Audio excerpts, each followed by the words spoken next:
मंजू वर्मा, सह आचार्य, राजकीय कला महाविद्यालय सीकर। अपना टॉपिक चल रहा था कुतुबुद्दीन ऐबक।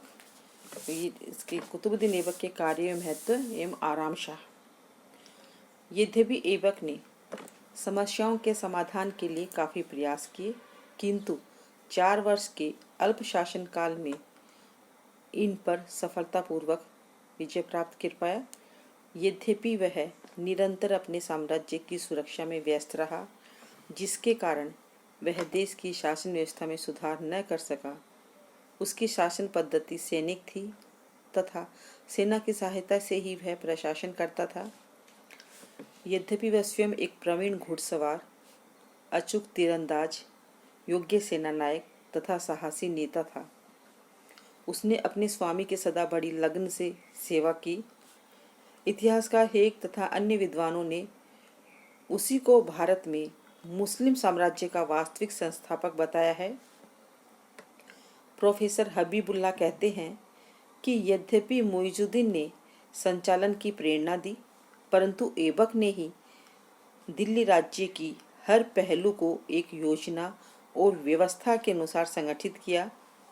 मुइजुद्दीन के जीवन काल में ऐबक ने जो कुछ किया, उसका श्रेय प्रचलित परिपाटी के अनुसार मुइजुद्दीन को ही मिलेगा, क्योंकि ऐबक की नियुक्ति तथा ऐबक को लगातार भारत में बनाए रखने तथा समय समय पर उसकी सहायता करने और उसको आवश्यक दिशा निर्देश भेजने का कार्य मुइजुद्दीन ने ही किया। परंतु मुइजुद्दीन की योजना को कार्यान्वित करते समय उसमें संशोधन अथवा परिवर्तन करके उसको सफल बनाने में ऐबक का बहुत बड़ा योगदान है। नव तुर्की साम्राज्य के शत्रुओं का दमन तथा विजित राज्यों के शासन काम चलाऊ व्यवस्था करना ऐबक का ही काम था। मुइजुद्दीन की मृत्यु के बाद ऐबक ने दिल्ली राज्य को गोरी राज्य में अभारतीय भागों से अलग करके बड़ी दूरदर्शिता का परिचय दिया और दिल्ली की स्वतंत्र सत्ता की स्थापना की। वह भारत में तुर्की साम्राज्य का संस्थापक भले ही न कहा जा सके, परंतु उसने दिल्ली की सल्तनत का प्राथमिक संगठन अवश्य किया। उसकी शक्ति, उदारता एवं न्यायप्रियता की कहानियों के बावजूद वह स्थायी अथवा सुदृढ़ शासन की स्थापना नहीं कर पाया। डॉक्टर श्रीवास्तव ने उसकी प्रशंसा करते हुए लिखा है, वह एक प्रतिभाशाली सैनिक था और हीन तथा दरिद्र व्यवस्था से उठकर शक्ति तथा यश के शिखर पर पहुंच गया। उसकी सबसे बड़ी सफलता यह थी कि उसने गजनी से संबंध विच्छेद करके भारत को उसके प्रभुत्व से मुक्त कर दिया। मिन्हाज ने भी उसकी प्रशंसा की है। उसके शब्दों में ऐबक उच्च भावनाओं से ओतप्रोत एक विशाल हृदयी सम्राट था। फरिश्ता ने लिखा है, जब जनसाधारण किसी व्यक्ति के असीमित दान की प्रशंसा करते थे तो वह उसे अपने समय का ऐबक कहते थे। नेक्स्ट है आराम शाह। कुतुबुद्दीन की मृत्यु के पश्चात लाहौर में तुर्क सरदारों ने आराम शाह को सुल्तान घोषित कर दिया और वही उसका अभिषेक करवाया। यह बात दिल्ली वालों को पसंद नहीं आई। पश्चिमोत्तर सीमा की सुरक्षा की दृष्टि से ऐबक 1206 और 1210 ईस्वी के बीच में अधिकतर लाहौर में ही रहा था। लाहौर के लोग उसी नगर को भारतीय तुर्की सल्तनत की राजधानी बनाने के इच्छुक थे। उधर दिल्ली वाले अपने नगर के महत्व को घटने देना नहीं चाहते थे। आराम शाह का लाहौर में राज्याभिषेक होने के कारण राज्य के अधिकांश ऊंचे पद तथा सम्मानित स्थान लाहौर वालों को ही मिलते। इससे दिल्ली के तुर्कों के स्वार्थ पर आघात पहुंचने की आशंका थी। इस कारण उन्होंने आराम शाह को गद्दी पर से हटाने का निश्चय किया।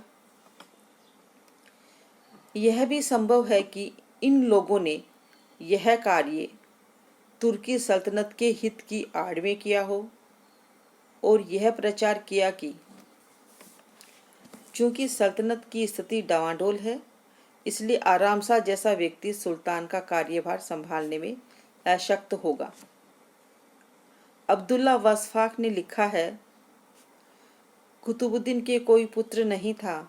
मिन्हाजुल सिराज ने लिखा है कि सुल्तान कुतुबुद्दीन की मृत्यु होने पर भारतीय सरदारों तथा राजाओं ने सेना के संतोष, जनता की शक्ति और देश की सुव्यवस्था के हित में यह उचित समझा कि आराम शाह को गद्दी पर बिठा दें।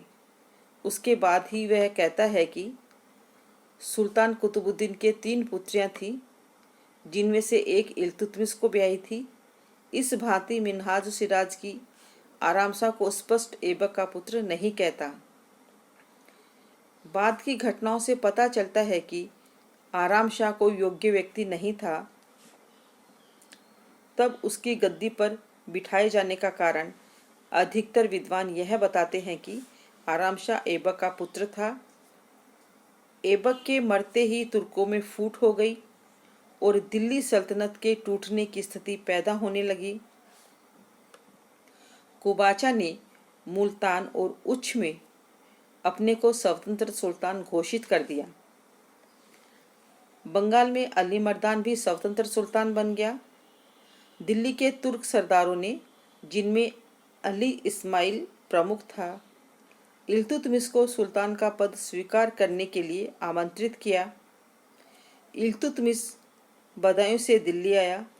आराम शाह उसे पराजित करने के लिए एक सेना के साथ चला, परंतु इल्तुतमिश ने उसे हरा दिया और स्वयं शमशुद्दीन के नाम से दिल्ली का सुल्तान हो गया।